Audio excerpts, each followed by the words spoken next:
ويسر لي أمري واحلل عقدة من لساني يفقهوا قولي. أعوذ بالله من الشيطان اللعين الرجيم.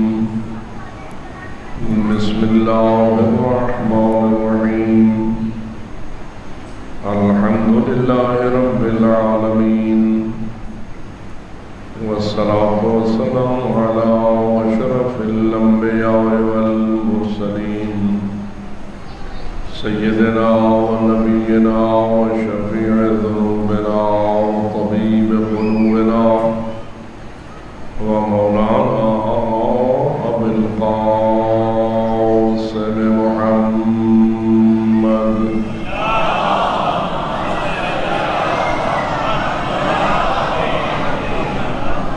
والصلاة والسلام على أهل بيته الطيبين الطاهرين المعصومين الغر الميامين المنتجبين المكرمين الذين قال الله تعالى في حقهم: إنما يريد الله ليذهب عنكم الرجس أهل البيت ويطهركم تطهيرا.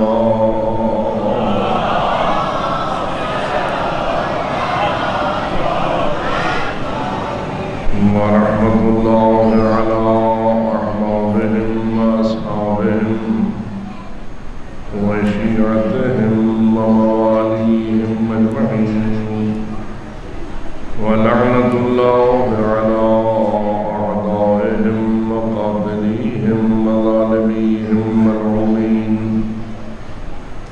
من يوم ظلمهم إلى أبد الآبدين. أما بعد، فقال الله تبارك وتعالى في كتابه المبين وخطابه المتين: بسم الله الرحمن الرحيم. قد أفلح المؤمنون الذين هم في صلاتهم خاشعون والذين هم عن اللغو معرضون والذين هم للزكاة فاعلون والذين هم لفروجهم حافظون إلا على أزواجهم أو ما ملكت أيمانهم فإنهم غير ملومين.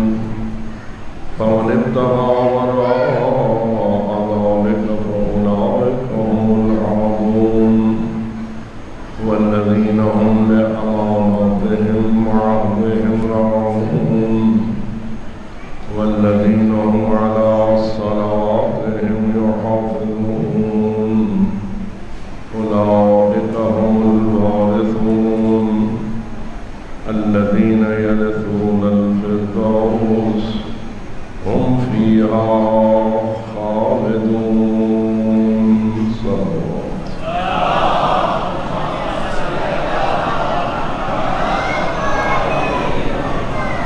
نعرہ تکبیر، نعرہ رسالت، نعرہ حیدری، نعرہ صلوات.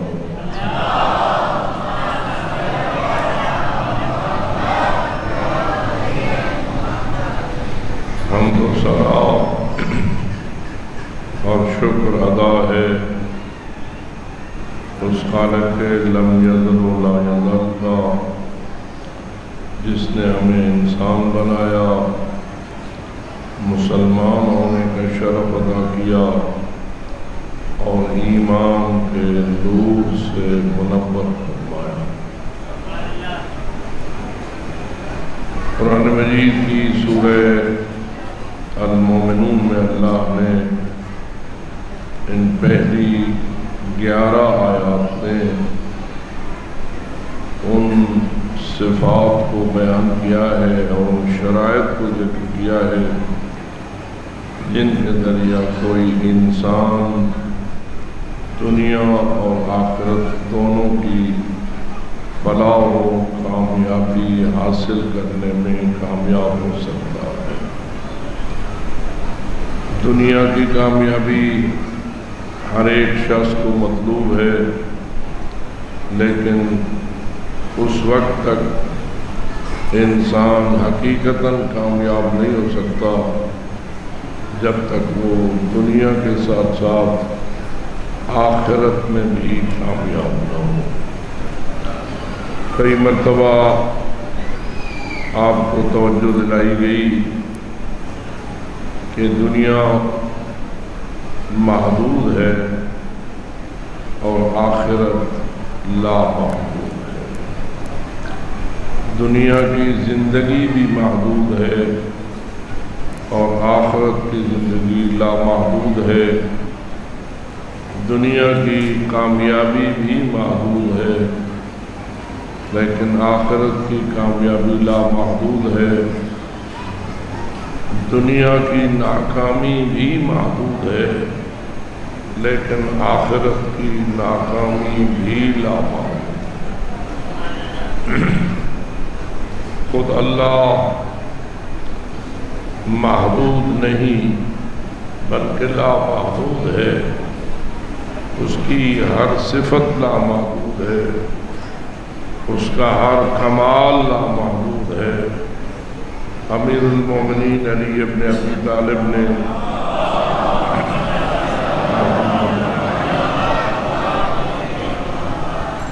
ان خطبات پاکیزہ میں ارشاد فرمایا جنہیں ہمارے عظیم عالم دین علامہ سید رضی علی اللہ مقامہ نے اپنی کتاب نہج البلاغہ میں جمع فرمایا۔ اس کے پہلے ہی خطبے میں مولا کا یہ ارشاد منقول ہے کہ لیس لصفتہ حد محدود ولا نعت موجود ولا وقت معدود ولا اجل ممدود۔ اللہ کی کسی صفت کی کوئی حد محدود نہیں ہے، وہ اپنے ہر صفت میں بھی لامحدود ہے اور اپنے ہر کمال میں بھی لامحدود ہے۔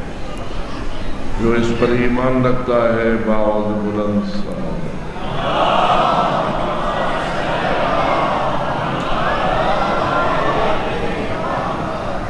اس لامحدود ہستی نے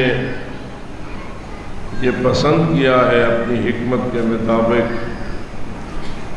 کہ جو اس کا ہو جائے وہ بھی لامحدود ہو جائے۔ جو اس کا ہو جائے، ہر چیز سے کٹ کر اپنے اللہ کا ہو جائے تو وہ بھی لامحدود ہو جائے۔ البتہ اللہ بذات خود لامحدود ہے، جو اللہ کا ہو جاتا ہے اسے اللہ لامحدود بنا دیتا ہے۔ توجہ کے لیے بآواز بلند صلوات۔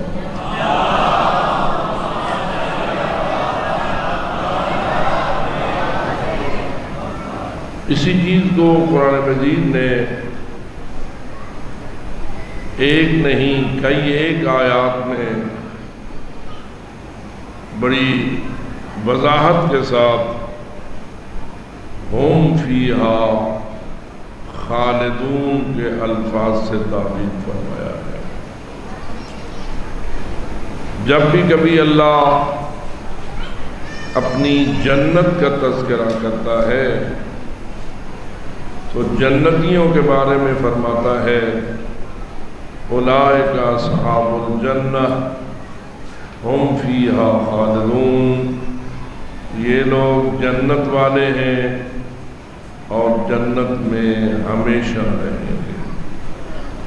جب کبھی اس نے جہنم کا تذکرہ کیا ہے تو فرمایا ہے اولئک اصحاب النار ہم فیہا خالدون، یہ لوگ جہنم والے ہیں اور یہ جہنم میں بھی ہمیشہ رہیں گے۔ بس جنت والے بھی ہمیشہ اور ہمیشہ وہی ہوتا ہے جس کی کوئی حد نہ ہو بلکہ لامحدود ہو۔ جنت والے بھی ہمیشہ، جہنم والے بھی ہمیشہ، خود جنت بھی ہمیشہ اور جہنم بھی ہمیشہ۔ جو جنت میں جائیں گے وہ ہمیشہ انعام پائیں گے، عزت میں رہیں گے، راحت میں رہیں گے، انہیں کوئی تکلیف، کوئی دکھ، کوئی ذلت اور کسی قسم کی کوئی مشکل درپیش نہ ہوگی۔ اللہ نے ان کے لیے ایک ایسی جگہ ابدی تیار کر دی ہے جہاں ہر قسم کی نعمات اور سب سے زیادہ رضوان اللہ ہے اکبر، اللہ کی رضا حاصل ہے، اور اللہ کی رضا ہر نعمت سے بلند ترین نعمت ہے۔ کہنے کا تو بڑا سادہ سا جملہ ہے جو عام طور پر ہمارے مسلمان بولتے ہیں، رضی اللہ عنہ ورضوا عنہم، جس کا ترجمہ یہ ہے کہ اللہ ان سے راضی ہو گیا اور وہ اللہ سے راضی ہو گئے۔ رضی اللہ عنہم ورضوا عنہ، قرآن مجید کی آیت ہے کہ اللہ ان سے راضی ہو گیا اور وہ اللہ سے راضی ہو گئے۔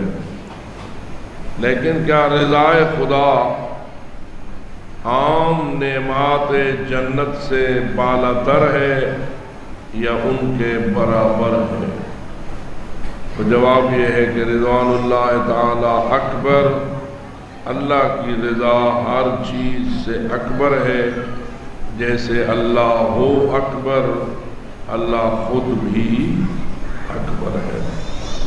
تو انشاءاللہ رضائے خدا پانے کے لیے آپ جو کوشش کر رہے ہیں، جو محنت کر رہے ہیں، کاوش کر رہے ہیں، اللہ ان کاوشوں اور کوششوں کو قبول فرمائے اور آپ سب رضی اللہ عنہم بننے میں کامیاب ہو جائیں۔ جو رضی اللہ عنہ بننا پسند کرے باواز بلند صلوات۔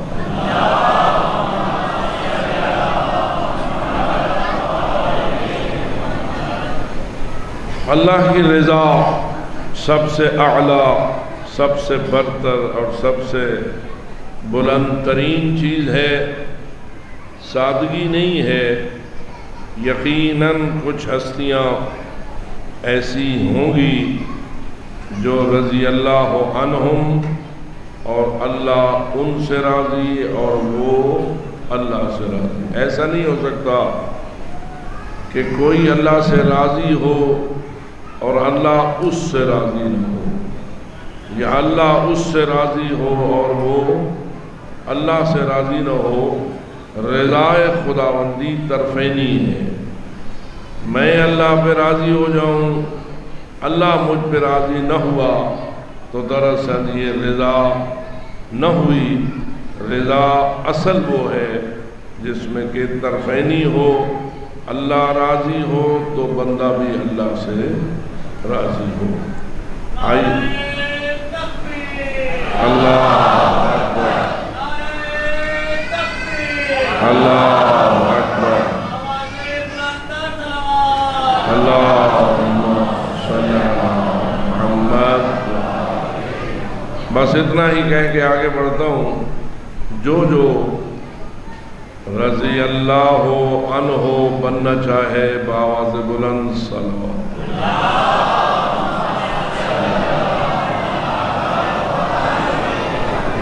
کیا رضی اللہ عنہ بننے والا دروازہ بند ہو گیا ہے یا کھلا ہے؟ بیٹھے ہو؟ رضی اللہ عنہ والا دروازہ کھلا ہے یا بند ہو چکا ہے؟ یعنی جو رضی اللہ عنہ بننے تھے وہ بن چکے، اب آئندہ کے لیے کسی کے رضی اللہ عنہ بننے کی گنجائش نہیں ہے، یا گنجائش موجود ہے؟ اپنے عقیدے اور ایمان پر توجہ دیجئے اور فرمائیے آپ بھی رضی اللہ عنہ بننا پسند کریں گے یا نہیں کریں گے؟ میرا خیال ہے چھپ کر بیٹھو۔ اللہ آپ سے راضی ہو یا نہ ہو؟ جی اللہ آپ سے ناراض ہو یا راضی ہو؟ جو اللہ کو اپنے اوپر راضی کرنا چاہے، اردو الفاظ ہیں، کوئی مشکل نہیں ہے، جو اللہ کو اپنے اوپر راضی کرنا چاہے وہ بآواز بلند صلی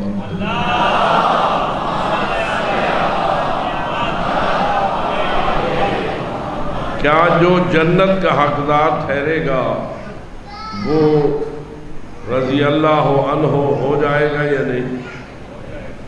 جی آپ جو جنت چاہیں گے، اللہ آپ سے راضی ہوگا تو آپ جنت جائیں گے، یا اللہ آپ سے ناراض ہوگا تو جنت جائیں گے؟ جی راضی ہوگا تو جنت جائیں گے۔ اور یاد رکھ اس وقت تک اللہ تجھ سے راضی نہیں ہو سکتا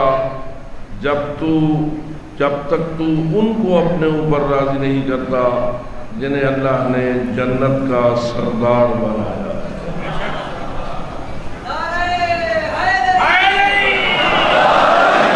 کیا اس میں کوئی شک ہے؟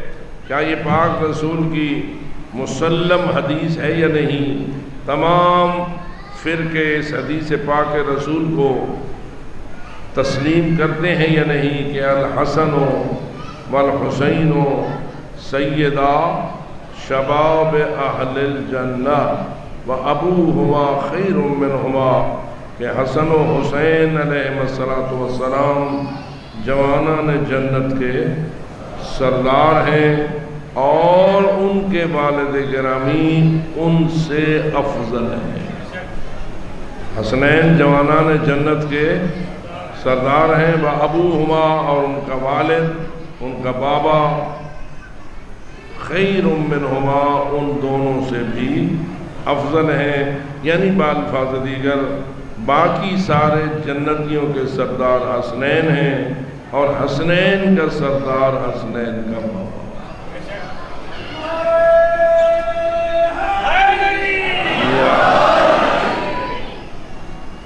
پروگرام جوانان جنت میں سے ہونے کا ہے یا نہیں؟ جتنے آپ بیٹھے ہیں سارے ہی جوانان جنت بننا چاہتے ہیں، یا کوئی ایسا بھی بیٹھا ہے جو کہتا ہے مجھے جوانان جنت میں سے بننے کی کوئی ضرورت نہیں ہے؟ پھر مجھے یہی کہنا چاہیے جو جوانان جنت سے ہونے کی تمنا رکھتا ہے نعرہ حیدری، دوبارہ نعرہ حیدری، ایک نعرہ حضرت امام حسن کے نام کا نعرہ حیدری، ایک نعرہ حضرت امام حسین کے نام کا نعرہ حیدری، ایک نعرہ حضرت بی بی طاہرہ فاطمہ زہرا کے نام کا حیدری، ایک نعرہ خود حیدر کرار کے نام کا حیدری، ایک نعرہ رسول اعظم صلی اللہ علیہ وآلہ وسلم کے نام کا نعرہ حیدری۔ بآواز بلند صلوات۔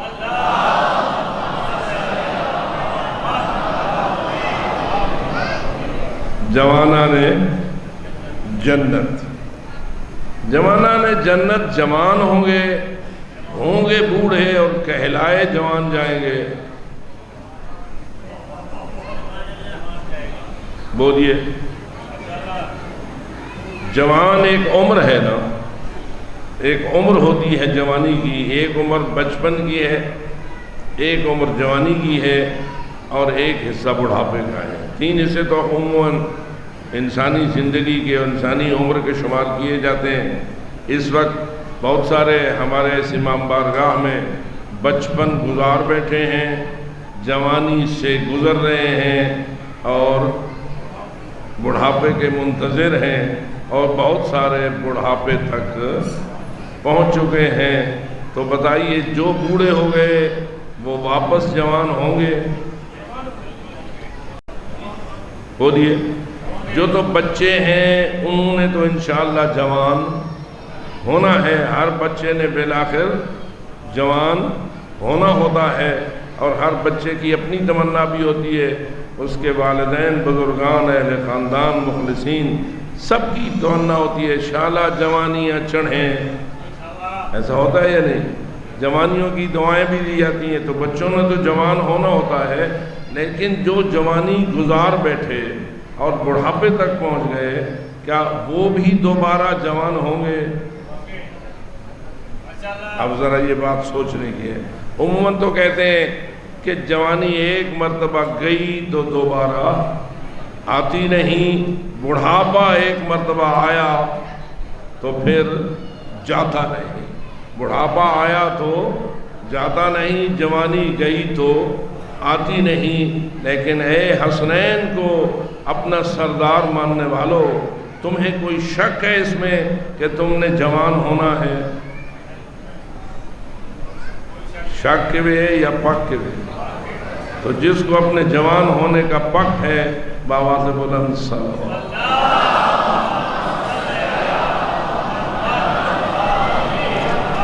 اس دنیا میں جو جوانی نصیب ہوتی ہے وہ کتنے سال رہتی ہے؟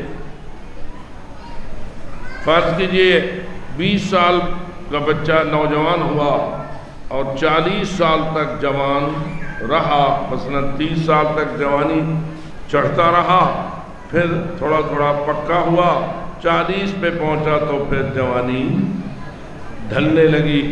تو عموماً 20-25 سال جوانی رہتی ہے، اس سے زیادہ جوانی نہیں رہتی۔ آپ کا پروگرام کتنے سال جوان رہنے کا ہے؟ ذرا تھوڑا سا جن کے نام کے نعرے لگائے ہیں ان کی برکتیں تو دیکھو، جن کے نام کے آپ نعرے لگا رہے ہیں ذرا جائزہ تو لو کہ ان کے صدقے آپ کو یا آپ کی منتظر ایک ایسی جوانی ہے جو آئے گی لیکن ختم نہیں ہوگی۔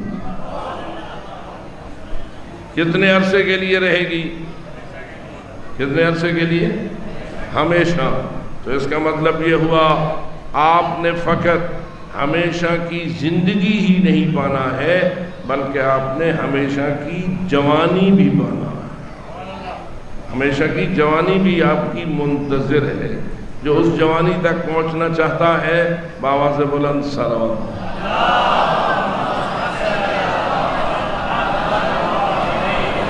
کیا خیال ہے اس جوانی پر، اس جوانی کو قربان کرنا چاہیے یا اس جوانی کو اس جوانی پر قربان کرنا چاہیے؟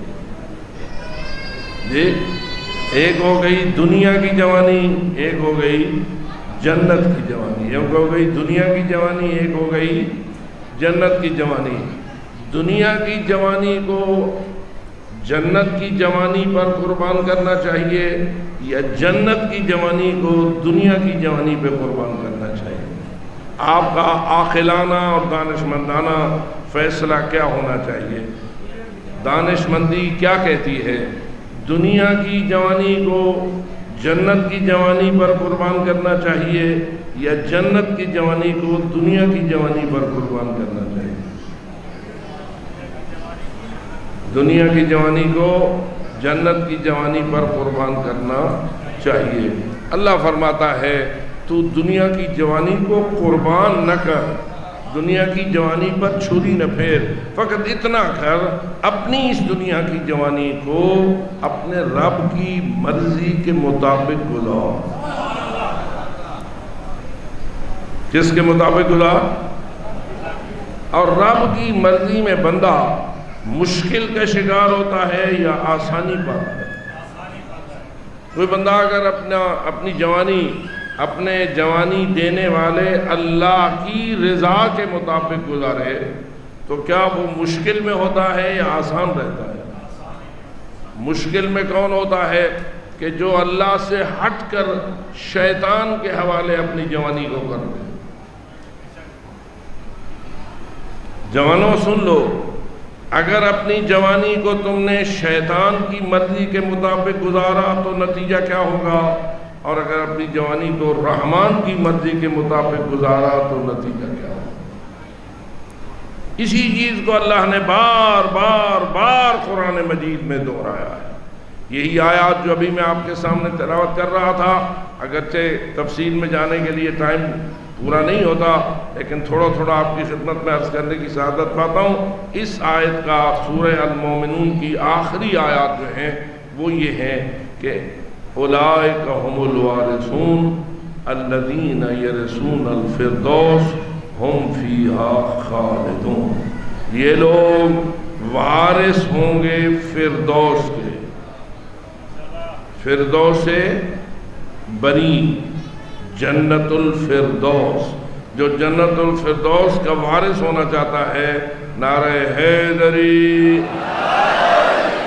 جنت الفردوس میں کتنے سال رہنے کا پروگرام ہے؟ سیٹ ریزرو کروانا چاہتے ہو یا نہیں؟ جی بھائی فلانی جگہ میں جانا چاہتا ہوں، یہیں بیٹھ کر آج کل وہ ہو گیا آپ کا کمپیوٹر سسٹم، ٹکٹ بھی یہیں چل گیا، سیٹ بھی یہیں مل گئی، سارا کام گھر بیٹھے ہو گیا۔ تو کیا آپ گھر بیٹھے جنت الفردوس کی سیٹ ریزرو کروانا چاہتے ہیں؟ اس کو اللہ بیان کر رہا ہے، قد افلح المؤمنون، کامیابی اس کو ملے گی، یعنی جنت الفردوس کی سیٹ اس کو ملے گی جس کی پہلی شرط یہ ہے کہ وہ مومن ہو، اور مومن کی شرط یہ ہے کہ اس کے دل میں علی ولی کی محبت۔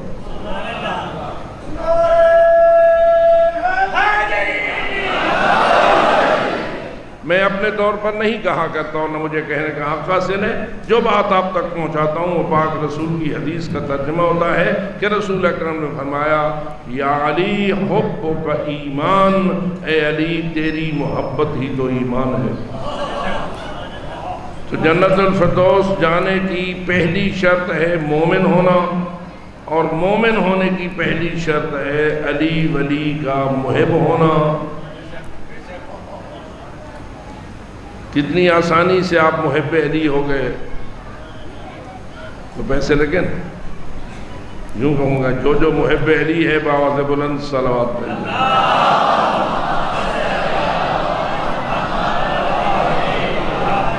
جو مومن ہے بآواز بلند صلوات پڑھیں۔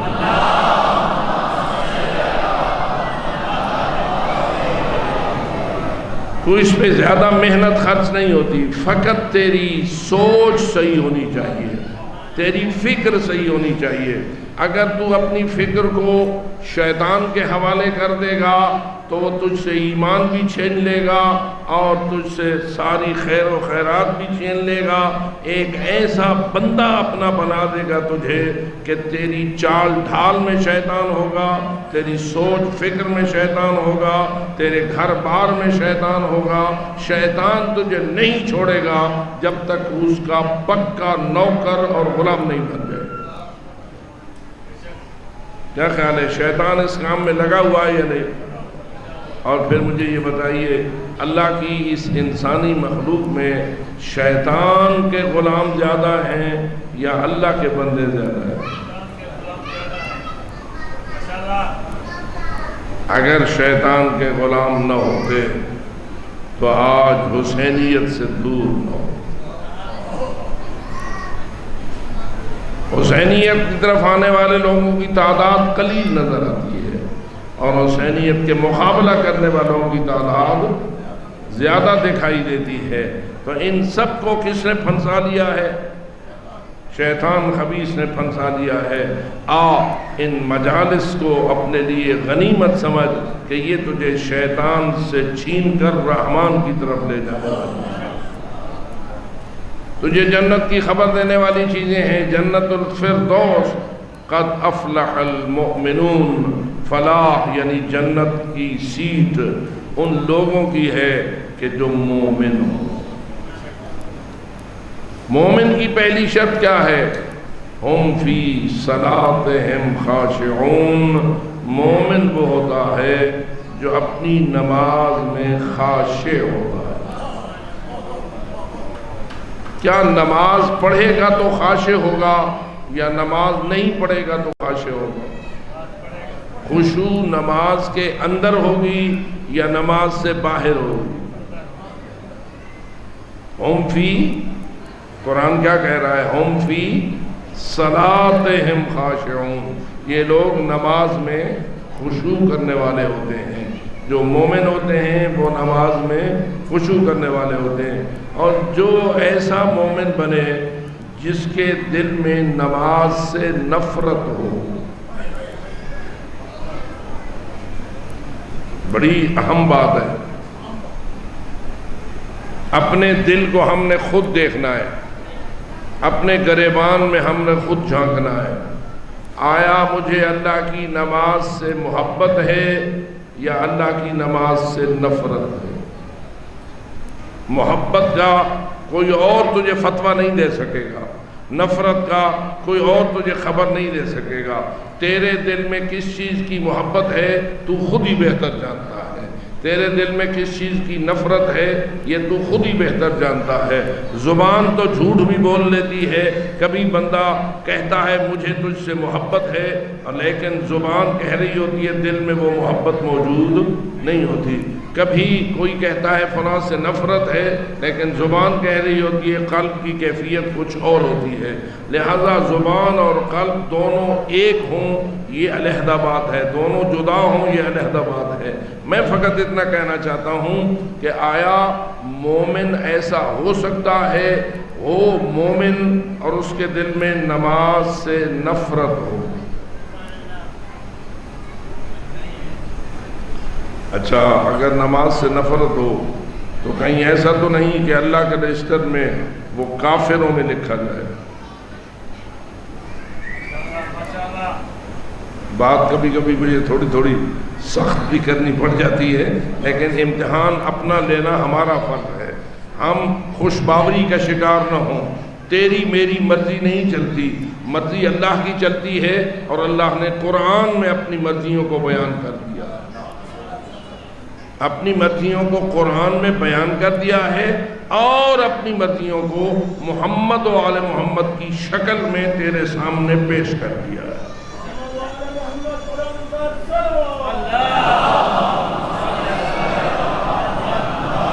ہم سب اس بات پر ایمان رکھتے ہیں اور رکھنا چاہیے کہ محمد و آل محمد نہیں بولتے مگر اللہ کی مرضی سے، نہیں کچھ کرتے مگر اللہ کی مرضی سے۔ ان کا ہر قول بھی رضائے خدا کے مطابق ہوتا ہے، اور ان کا ہر فعل بھی رضائے خدا کے مطابق ہوتا ہے، اور جو ایسا ہو اسی کو معصوم کہتے ہیں۔ اسی کو کیا کہتے ہیں؟ معصوم کتنے ہیں؟ بولیے، معصوم کتنے ہیں؟ 14۔ یعنی یہ 14 ہستیاں محمد مصطفیٰ صلی اللہ علیہ وآلہ وسلم سے لے کر حضرت امام زمان عجل اللہ تعالی فرجہ شریف تک، یہ 13 مرد اور ایک خاتون ایسی ہستیاں ہیں کہ جو معصوم ہیں، یعنی ان کا قول بھی کوئی اللہ کی مرضی سے ہٹ کے نہیں، اور ان کا کوئی فعل بھی اللہ کی مرضی سے ہٹ کے نہیں۔ اور جب قول و فعل اللہ کی مرضی کے مطابق ہے تو ان کی نیتیں بھی اللہ کی مرضی کے مطابق ہیں، ان کے ارادے بھی اللہ کی مرضی کے مطابق ہیں، ان کی سوچیں بھی اللہ کی مرضی کے مطابق ہیں، ان کی فکریں بھی اللہ کی مرضی کے مطابق ہیں۔ جو اس پر ایمان رکھے بآواز بلند صلوات۔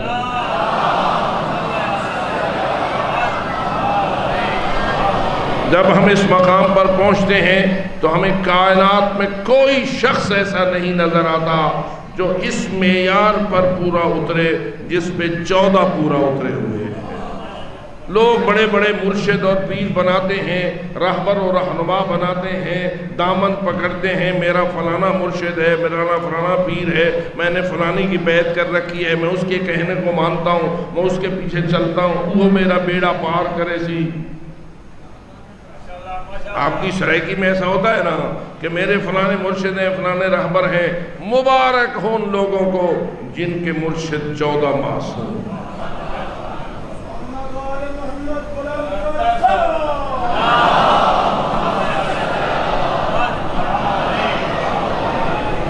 ان ہستیوں کو اللہ نے اپنی رضا کے مطابق سانچے میں ڈالا ہے، اور اس لیے وہ کچھ کہتے نہیں مگر اس کی رضا کے مطابق، کچھ کرتے نہیں مگر اس کی رضا کے مطابق، تو حقیقتاً رضی اللہ عنہم بھی وہی ہیں اور رضو عنہم بھی عنہ بھی وہی ہیں۔ اللہ ان سے راضی ہے اور وہ اللہ سے راضی ہیں۔ اور آج جو تذکرہ کربلا اس ماہ محرم میں ہوتا رہتا ہے اور ہو رہا ہے، یہ علم نشرہ کر رہا ہے، روشن کر رہا ہے اس بات کو کہ کربلا والے وہ ہیں جن پہ اللہ راضی ہے اور وہ اللہ پہ راضی ہے۔ میرے عزیز مہربانو، سادگی نہیں ہے، الفاظ کے جھنجٹ میں الجھنے کا کوئی مطلب نہیں ہے، حقائق کا ادراک کیجئے۔ تو میں تو کہتا ہوں وہ 14 ہستیاں تو بہت بلند ہیں، وہاں تو حضرت عباس کی شان عجیب ہے، وہاں تو حضرت علی اکبر کی شان عجیب ہے، وہاں تو دیگر شہدائے اسلام کی شان اور شہدائے کربلا کی شان عجیب ہے۔ اس لیے بہرحال ہم اللہ سے کہ ممنون ہیں اور اس کے شاکر بندے ہیں کہ اس نے ہمیں 14 کی معرفت عطا فرمائی،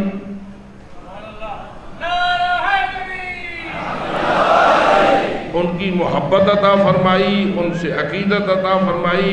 جو اس چیز کا شکریہ ادا کرے بآواز بلند صلوات۔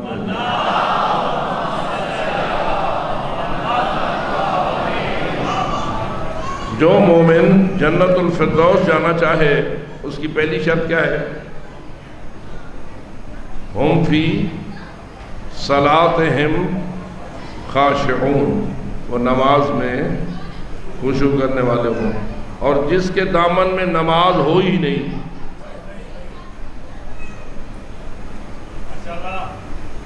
وہ کسی نے کہا تھا نہ نیتی تے نہ قضا کی تھی۔ اس لیے میں بڑی معذرت کے ساتھ عرض کروں گا، کسی ایسے کے دامن سے متمسک نہ ہو جس کے کردار میں نماز کی نفرت ہو، جو نماز سے اکتاہٹ محسوس کرے، نماز کی طرف نہ جائے، نماز سے بھاگنے کی کوشش کرے۔ اور آج کل چونکہ یہ چیز ان ممبروں پہ بھی بسا اوقات لوگ آ جاتے ہیں ایسے جو نماز سے دور کرنے کی سازش کرتے ہیں، اور میں آپ کو ذمہ داری سے کہہ رہا ہوں جس کی گفتگو میں نماز سے دور کرنے کی سازش نکلے سمجھ لے وہ حسینی نہیں، اس کا حسینیت سے کوئی تعلق۔ ہزاروں نعرے لگائے، ہزاروں گریے کرے، ہزاروں بکا کرے، یاد رکھ رونے کا نام نہیں ہے، فقط پتہ چلے کہ تیرے اندر حسین مولا کی رضا ہے یا نہیں ہے۔ اس لیے میرے عزیز مہربانوں، آپ بتائیے ان 14 ہستیوں میں سے کوئی ہستی ایسی ہے جس کے کردار میں ایسی نماز نہ ہو جو اللہ کی طرف سے اس پہ فرض ہوئی ہو اور اس نے نہ پڑھی ہو؟ تو ان کو مانتا ہے کہ جن میں ہاتھوں میں رسیاں پہن کے بھی نماز نہیں پڑھی۔ یہ جو روزانہ تذکرے ہوتے ہیں یہ فقط قصے ہیں یا ان کی کوئی حقیقت ہے؟ اور اگر حقیقت ہے تو بتا، رسول کی بیٹی زینب کبریٰ نے کس کس حال میں نماز پڑھی؟ نماز سے محبت تھی تو پڑھتی تھی، یا نماز سے محبت نہ تھی اور مجبوری تھی؟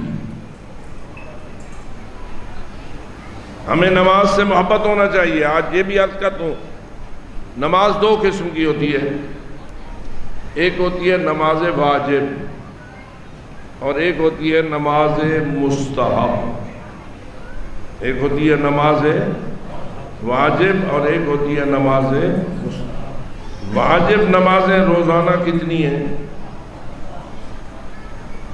ہر روز کتنی نمازیں پڑھنا مومن یا مومنہ پہ واجب ہیں؟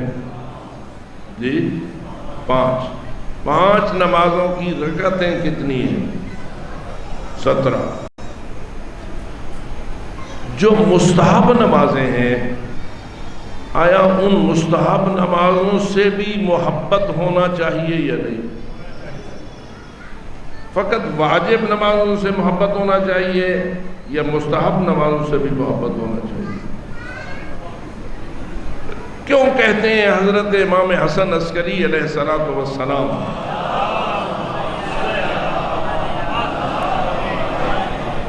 کہ ہمارے شیعہ کی نشانی یہ ہے کہ وہ 51 رکعت روزانہ نماز پڑھتا ہو۔ کتنی رکعت؟ اب آپ کی واجب نمازیں کتنی تھیں؟ 17۔ باقی کتنی بچیں؟ 34۔ یہ 34 کون سی نمازیں ہیں؟ 34 رکعت والی مستحب نمازیں ہیں یا کوئی اور ہے؟ اس کا مطلب یہ ہوا کہ 17 ہو گئیں واجب، 34 ہو گئیں مستحب۔ تیرے ائمہ کو ان 17 سے فقط محبت تھی یا ان 34 سے بھی محبت تھی؟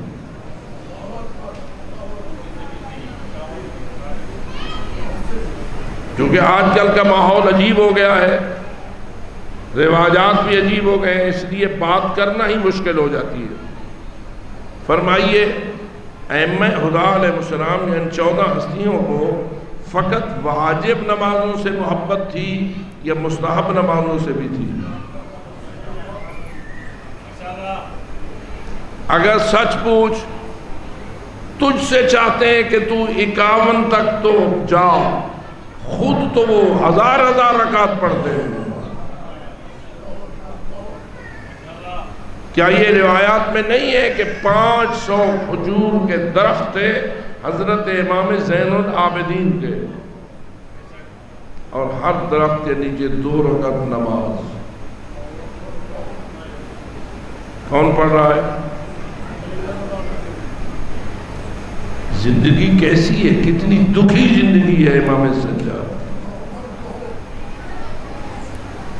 امیر المومنین کی نمازیں، حضرت زہرا سلام اللہ علیہا کی نمازیں، امام حسن مجتبیٰ کی روایت موجود ہے، شب جمعہ ہوتی تھی تو میں دیکھتا تھا میری ماں اپنے محراب میں کھڑی ہو جاتی تھی، راکعتن و ساجدتن، راکعتن و ساجدتن، رکوع سجود، رکوع سجود، رکوع سجود، ساری رات نماز پڑھتی تھی تاکہ صبح کا تارا طلوع ہو جائے۔ دعائیں مانگتی تھی تو دعا مانگتی تھی بی بی اپنے ہمسایوں کے لیے، اپنے رشتہ داروں کے لیے، اور میں امام حسن کہتے ہیں اماں سے کہتا، اماں دوسروں کے لیے مانگتی ہو، اپنے لیے کیوں نہیں مانگتی ہو؟ تو بی بی کہتی تھی الجار ثم الدار، پہلا حق ہمسائے کا ہے پھر گھر والوں کا۔ حضرت امام باقر علیہ السلام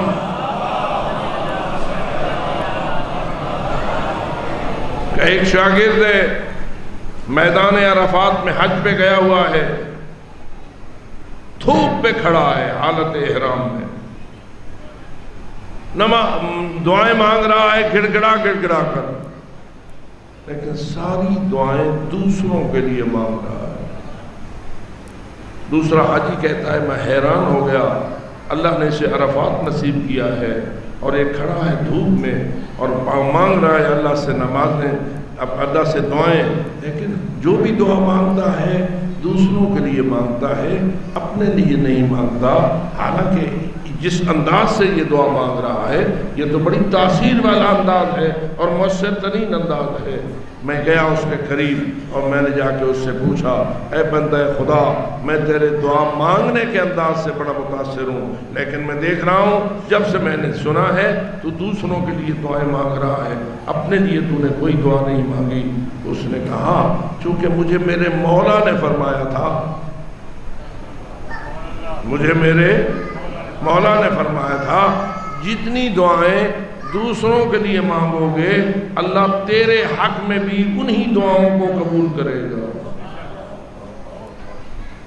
اللہ تیرے حق میں بھی انہی دعاؤں کو قبول کرے گا۔ لہذا میں اپنا وقت عرفات یہ مجھے ملا ہے، اپنے لیے مانگ مانگ کے کیوں اپنا وقت ضائع کروں؟ مجھے جو مولا نے فرما دیا ہے میں دوسروں کے لیے مانگوں گا، اللہ میرے حق میں بھی قبول کرے گا۔ توجہ ہو رہی ہے میرے دوستوں؟ تو اس طرح آپ کے ائمہ خدا علیہ السلام تو اس انداز سے تعلیم دیتے رہے اور اس انداز سے تربیت دیتے رہے، تاہم میں پھر بھی یہی عرض کرنے کی سعادت حاصل کروں گا، ہمیں اپنے گریبان میں جھانکنا چاہیے، آیا مجھے نماز سے محبت ہے یا نماز سے اکتاہٹ ہے؟ اپنا جائزہ خود لے سکتا ہوں یا نہیں؟ کسی اور سے پوچھوں یا اپنے آپ سے خود پوچھوں؟ یہ مسئلہ جو میں آپ سے عرض کر رہا ہوں کہ میرے قلب میں اللہ کی نماز سے محبت ہے یا اکتاہٹ ہے؟ اگر میں نماز میں اکتاہٹ محسوس کرتا ہوں تو مجھے اپنا علاج کرنا چاہیے۔ سچا مومن وہ ہے کہ جس کے دل میں اللہ کی نماز سے محبت ہو۔ کیوں محبت ہو؟ اس لیے کہ علی کو نماز سے محبت ہے۔ اب ذرا کھل کے مجھے بتائیے، مولا علی بامر مجبوری نماز پڑھتے تھے یا محبت سے نماز پڑھتے تھے؟ جی، پوری محبت سے یا ادھوری محبت سے؟ میدان صفین میں لیلۃ الحریر ہے، سخت ترین جنگ ہو رہی ہے، تلواریں چمک رہی ہیں، ایسے نظر آتا ہے جیسے اندھیرے میں ستارے ٹوٹ رہے ہیں، سخت جنگ ہے، اس کو کہتے ہیں لیلۃ الحریر۔ لیکن علی نے مصلی عبادت بچھایا۔ کوئی شخص پوچھتا ہے اتنی سخت جنگ ہے یا علی آپ مصلی عبادت بچھائے ہوئے ہیں، یہ بھی کوئی نماز کا ٹائم ہے؟ علی فرماتے ہیں جنگ کر ہی اسی نماز کے لیے رہا ہو۔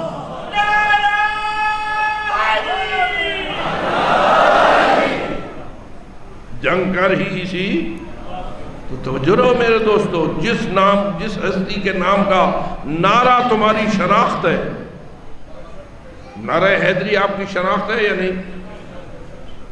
جس کی شناخت ہے بآواز بلند نعرہ حیدری یا علی، شناخت ہے آپ کی نعرہ حیدری یا علی، ذرا علی کو دیکھو تو صحیح، بامر مجبوری نماز پڑھتے ہیں یا محبت و عشق سے نماز پڑھتے ہیں؟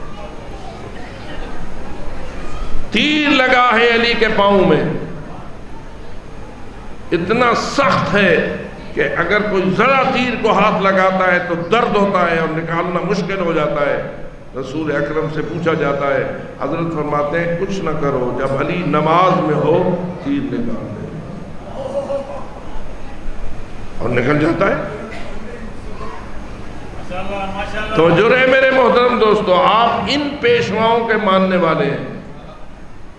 آج کل زمانہ کچھ ایسا ہو گیا ہے، اس قسم کی گفتگو سننا ہی پسند نہیں کرتے۔ نہ سنیں، ہمارا تو فرض ہے، اس ممبر کی ذمہ داری ہے کہ جو اس ممبر کے نیچے آیا بیٹھا ہے اس کو بتاؤ تیرے علی کی شان کیا ہے۔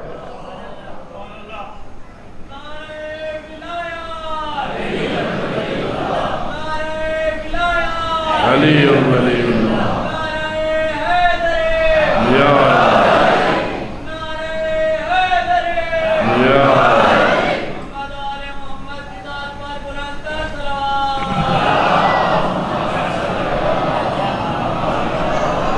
حضرت جناب امام سجاد امام زین العابدین کے القاب میں سے ایک لقب ہے ذو الصفنات۔ ذو الصفنات کا معنی کیا ہے؟ جس کے گھٹنوں پر اس طرح گٹھے پڑ جائیں جس طرح اونٹ کے گھٹنے پر پڑتے ہیں کثرت کے ساتھ اٹھنے اور بیٹھنے کی وجہ سے۔ آپ دیکھتے ہیں کہ اونٹ جب زمین پر بیٹھتا ہے تو اپنے گھٹنے ٹیکتا ہے تو بیٹھتا ہے، اور اس کے بغیر اس کے بیٹھنے کی کوئی گنجائش نہیں ہوتی۔ نتیجہ کیا نکلتا ہے کہ اس کے گھٹنے بڑے پکے ہو جاتے ہیں اور ان پر کھرنڈ بن جاتے ہیں۔ حضرت امام سجاد کا لقب ہے اس قسم کے کھرنڈوں والا امام۔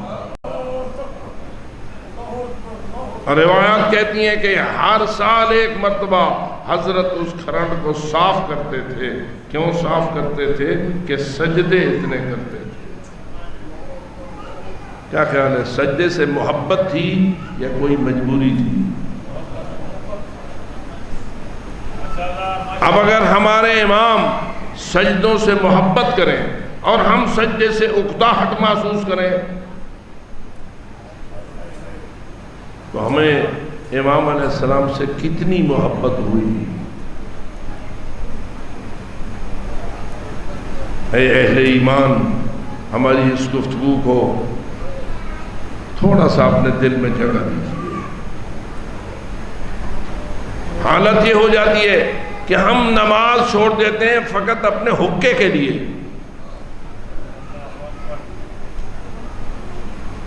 ایک حقہ پڑا ہے، دو چار بندے بیٹھے ہیں، گڑ گڑ ہو رہی ہے، آذانیں ہو رہی ہیں، نمازیں ہو رہی ہیں، جماعتیں ہو رہی ہیں، بھری ہوئی ہیں مسجدیں، ان کو حقہ چھوڑنا نہیں آتا۔ تو اگر حقہ نہیں چھوڑتا نماز کے لیے تو تیرا علی سے کیا تعلق ہے؟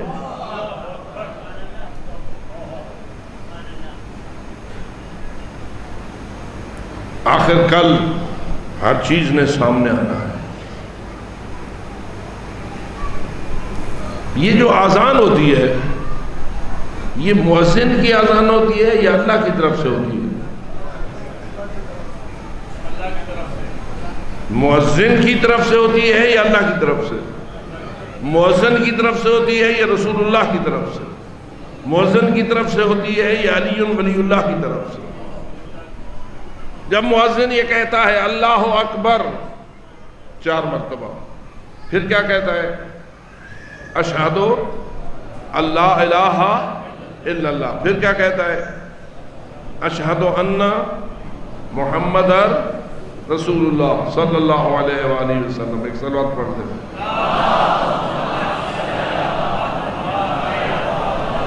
پھر کیا کہتا ہے؟ کہو اشہد ان امیر المومنین علی ولی اللہ۔ مختصر کیا میں نے۔ اس کے بعد وہ کہتا ہے حی علی الصلاۃ، اس کے بعد وہ کہتا ہے حی علی الفلاح، اس کے بعد وہ کہتا ہے حی علی خیر العمل۔ تو گویا آذان کی ساخت ایسی ہے کہ تجھے متوجہ کر رہی ہے یہ غلام علی اور محمد حسین کی آذان نہ سمجھ،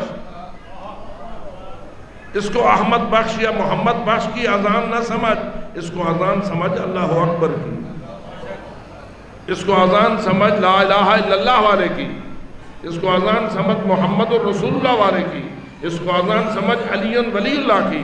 جب تیرے ذہن میں یہ بات آئے گی کہ یہ اللہ، رسول اور امام کی آواز آ رہی ہے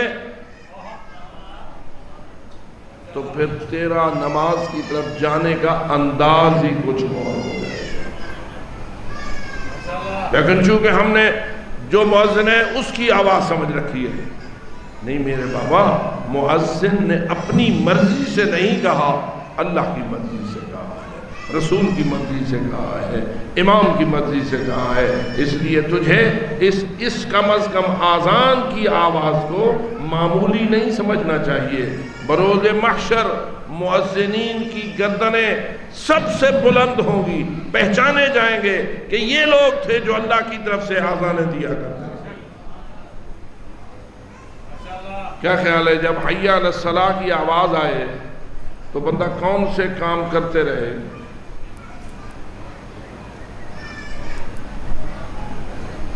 تجھے نماز میں تو یہ کہا جا رہا ہے حی علی خیر العمل. کیا کہا جا رہا ہے؟ اس کا معنی کیا ہے؟ آؤ کس کی طرف؟ خیر العمل کی طرف. صدیقی سے عمل خیر کی طرف نہیں، خیر العمل کی طرف. خیر العمل کا معنی کیا ہے؟ تمام اعمال سے افضل عمل. اچھے اعمال میں سے ایک عمل نہیں، تمام اعمال میں سے افضل اور سردار قسم کا عمل. جیسے ابھی میں نے حدیث پڑھی، الحسن والحسین سیدہ شباب اہل الجنہ وابوہما خیر منہما.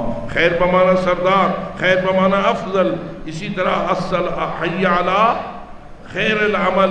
اور یہ تیری اذان میں ہے، جس سے اشارہ ہے یہ اذان ان کی ہے جنہوں نے جو اس وقت سن رہے تھے جب آواز آ رہی تھی من کنت مولاہ فہذا علی.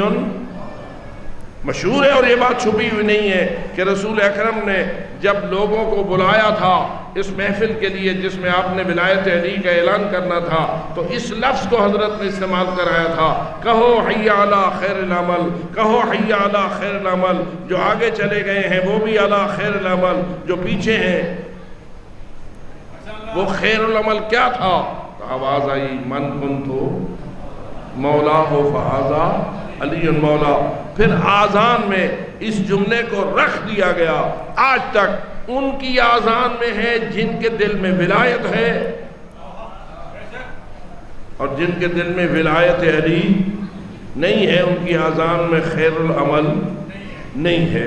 اب کیا خیال ہے، حی علی خیر العمل کی جو آذان ہے وہ علی ولی والی آذان ہے یا کوئی اور آذان ہے؟ اور جب علی ولی کی آذان آ رہی ہو تو پھر علی کے ماننے والے کو ادھر جانا چاہیے یا نہیں جانا چاہیے؟ اور اگر ابھی بھی سمجھ نہیں آئی تو کربلا کو دیکھ لیں. کربلا میں نماز ہے یا نہیں؟ جی تھوڑا سا کربلا کا نقشہ بتاؤ. رات کو تو امام علیہ السلام نے اپنے سارے احباب اور اصحاب کو اکٹھا کر کے یہ کہہ دیا کہ کل تم سب نے شہید ہونا ہے، بلا استثناء تم سب نے شہید ہونا ہے سوائے حضرت امام سجاد کے.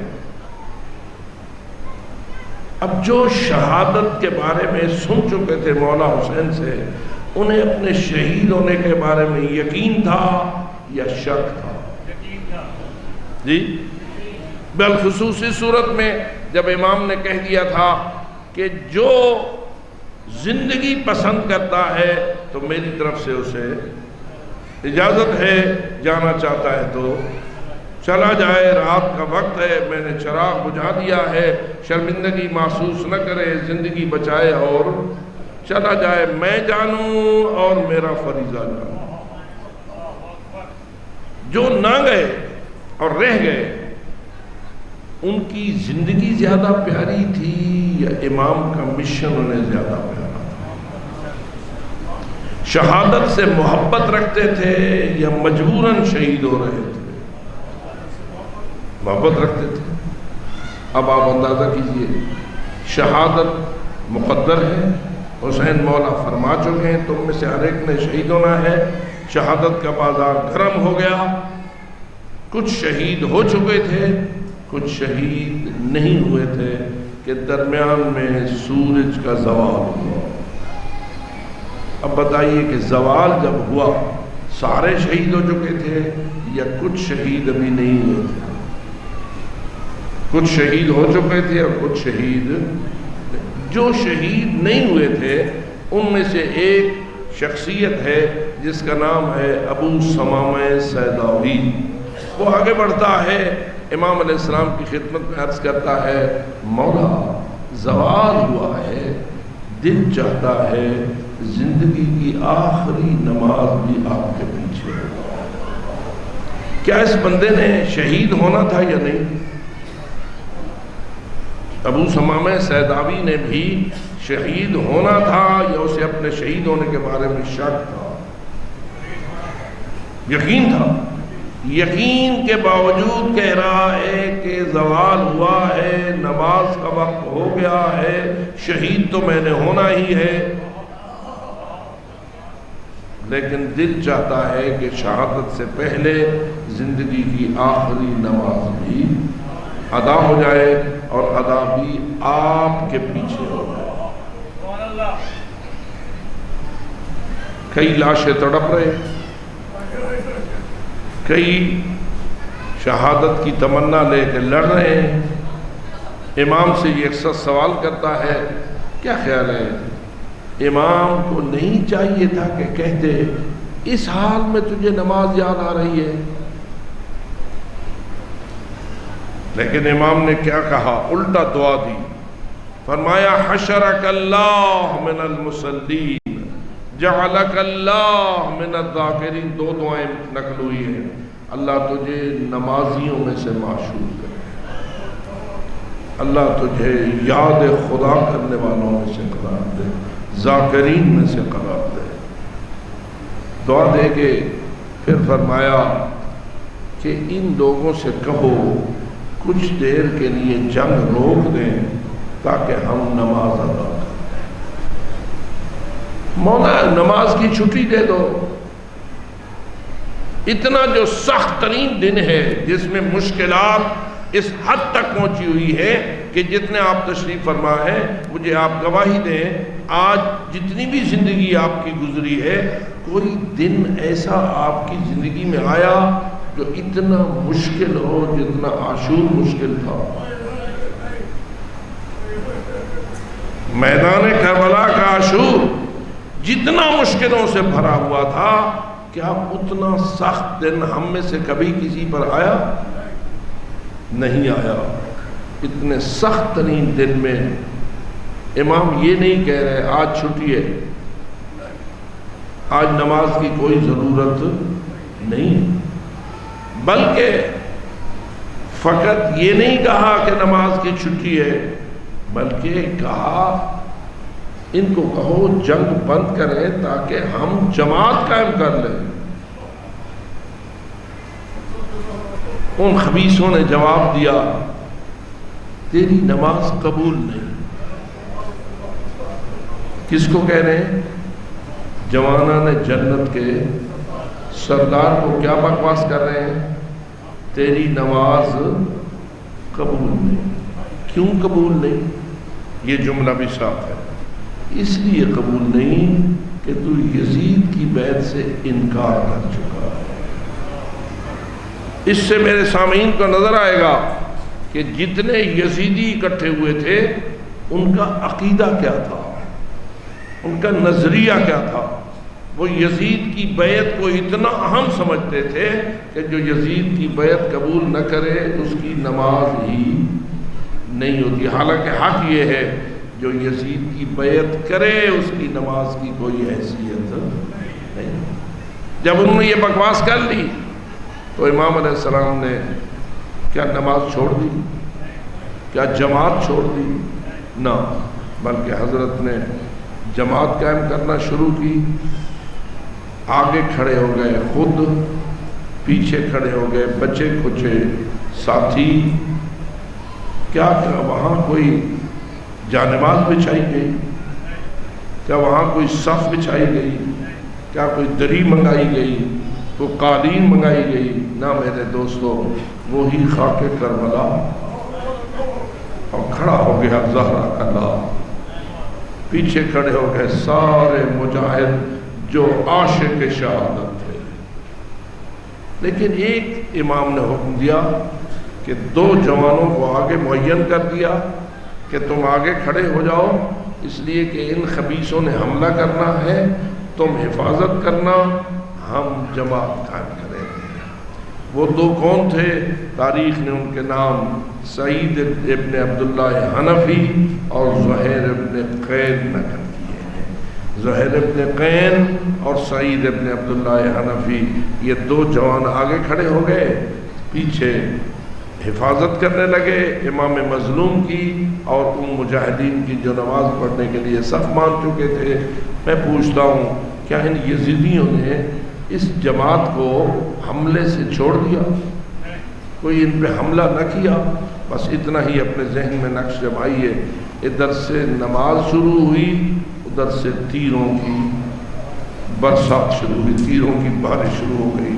اب یہ دو مجاہد کھڑے ہیں جو نشانہ بناتا ہے ظالم امام حسین کو، اور یہ جوان پڑھ کے اپنا بدن پیش کرتا ہے۔ کوئی تیر سینے میں لگا، کوئی تیر پیٹ میں لگا، کوئی تیر بازو میں لگا۔ بڑا مشکل ہے عزیزو، پتھر بھی آ رہا ہو تو بندہ اپنے بدن کو بچاتا ہے، فطری طور پر دور ہو جاتا ہے، لیکن اللہ جانے یہ کتنے عاشق حسین تھے اور کتنے مجاہد حسین تھے کہ انہوں نے تیروں کو اپنے بدن پہ لینا شروع کیا۔ نماز 2 رکعت ہی پڑھی گئی تھی فقط، اور اس 2 رکعت نماز کے اختتام پر منظر کہاں جا پہنچا کہ ادھر سے امام نے سلام پھیرا، ادھر سے 13واں تیر سعید کے بدن میں پیوست ہوا، 13واں تیر سعید کے بدن میں پیوست ہوا۔ یہ کوئی ایسا ظالم تیر تھا جس نے کہ سعید کو زمین پر گرنے پہ مجبور کر دیا، زمین پہ گرا اور تڑپنے لگا۔ اب ذرا بتا تیرا مولا کیا کرے؟ جب مجاہد تڑپنے لگا، محافظ تڑپنے لگا، امام آگے بڑھے، حضرت نے اس کے سر کو اپنی گود میں لیا۔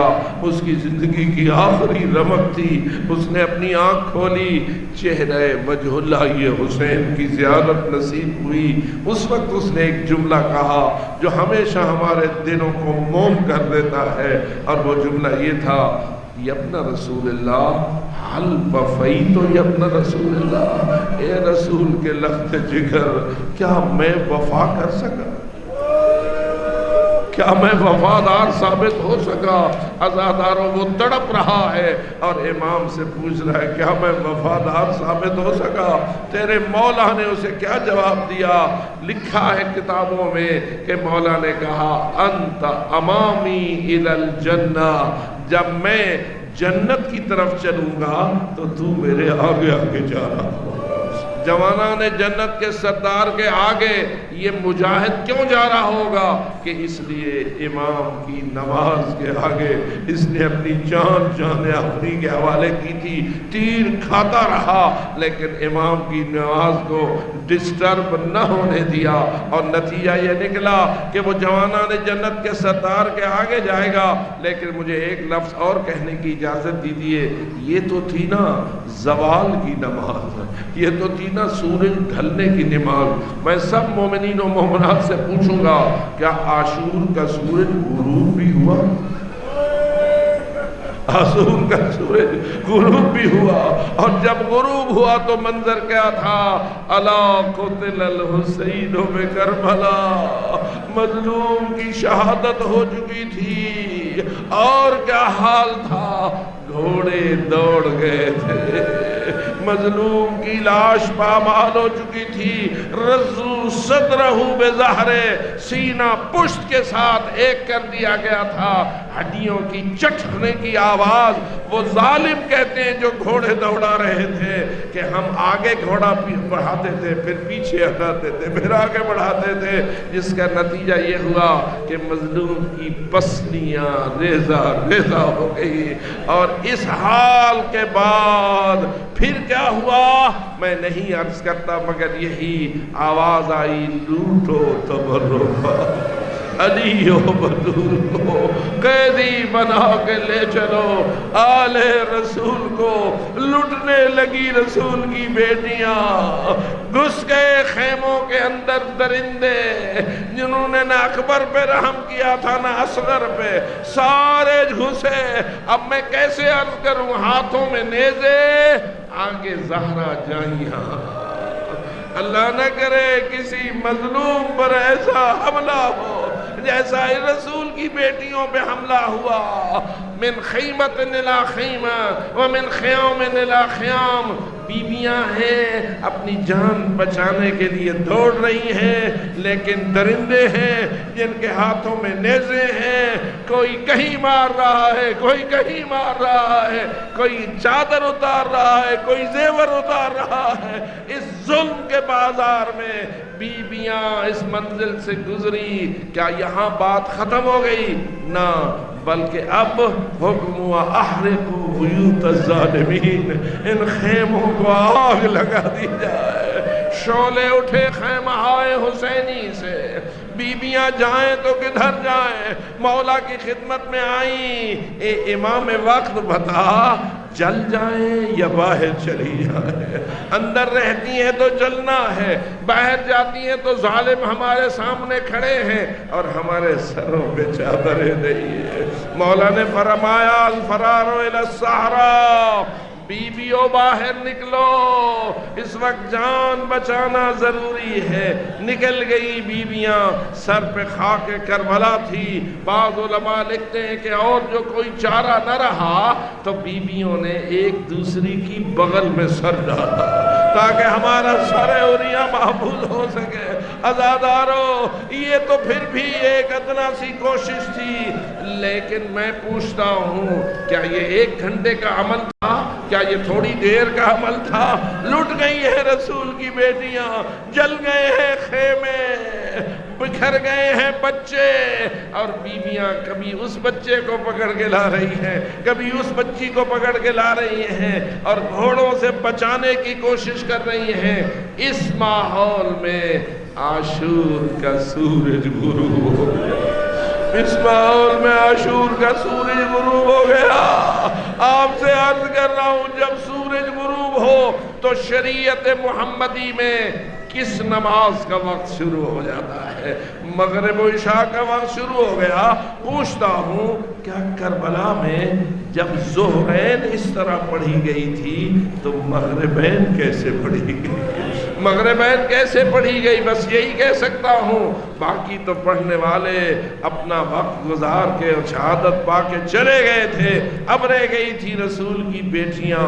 پوچھتا ہوں کیا رسول کی بیٹیوں نے نماز مغرب پڑھی، نماز عشاء پڑھی؟ اور اگر پڑھی تو کیسے پڑھی؟ نماز تو پڑھی جاتی ہے وضو کر کے، نماز تو پڑھی جاتی ہے وضو کر کے۔ کوئی ہے جو بیویوں کے لیے پانی لائے؟ کوئی ہے جو بیویوں کے لیے وضو کا پانی مہیا کرے؟ جو پانی لانے والا تھا وہ تو بازو کٹا کے نہر کے کنارے بہت چکا تھا، وہ تو نہر کے کنارے ابدی نیند سو گیا تھا۔ اب کیا ہوا؟ یہی کہا جا سکتا ہے ان بیویوں نے تو 7ویں سے تیمم کی عادت ڈالی ہوئی تھی، جب پانی نہ تھا تو تیمم کرتی تھی۔ آئیے تھوڑا ذہن میں نقش جمائیے، جلے ہوئے خیمے، بکھرے ہوئے بچے، چھنی ہوئی چادریں، لٹے ہوئے زیور، کھڑی ہیں اس خیموں کے کنارے جہاں راکھ ہے، یہ خیمے کی جلی ہوئی لکڑیاں پڑی ہوئی ہیں، اور بیویاں کھڑی ہو گئی ہیں۔ کس لیے؟ تیمم کر کے نماز مغرب پڑھنے کے لیے۔ نماز مغرب پڑھی، قبلہ کی طرف رخ کیا، بس اسی جملے پہ مجلس ختم۔ پوچھتا ہوں نماز میں کیا پڑھا جاتا ہے؟ نماز میں کیا پڑھا جاتا ہے؟ یہی پڑھا جاتا ہے نا، اللہ اکبر، بسم اللہ الرحمن الرحیم، الحمد للہ رب العالمین۔ مجھے کہنے دو، ٹھنڈے شربت پی کے الحمدللہ کہنا اور ہے، سبیلے دودھ کی لگا کے الحمدللہ کہنا اور ہے، اچھے مکانوں میں بیٹھ کر الحمدللہ کہنا اور ہے، اپنے چھوٹے بچوں کو گود میں لے کر ان کے چہرے پہ بوسے دے کر الحمدللہ کہنا اور ہے، حسین برا کے الحمدللہ کہنا، علی اکبر کا لاشا دیکھ کے الحمدللہ کہنا، علی اصغر کی تڑپ سے کے الحمدللہ کہنا، یہ کچھ اور ہے۔ اس کو کربلا کہتے ہیں، اس کو کربلا کی نماز کہتے ہیں۔ خداوندا ہمیں تو نے کربلا سے محبت عطا فرمائی ہے، ہمیں نماز سے بھی محبت نصیب فرما۔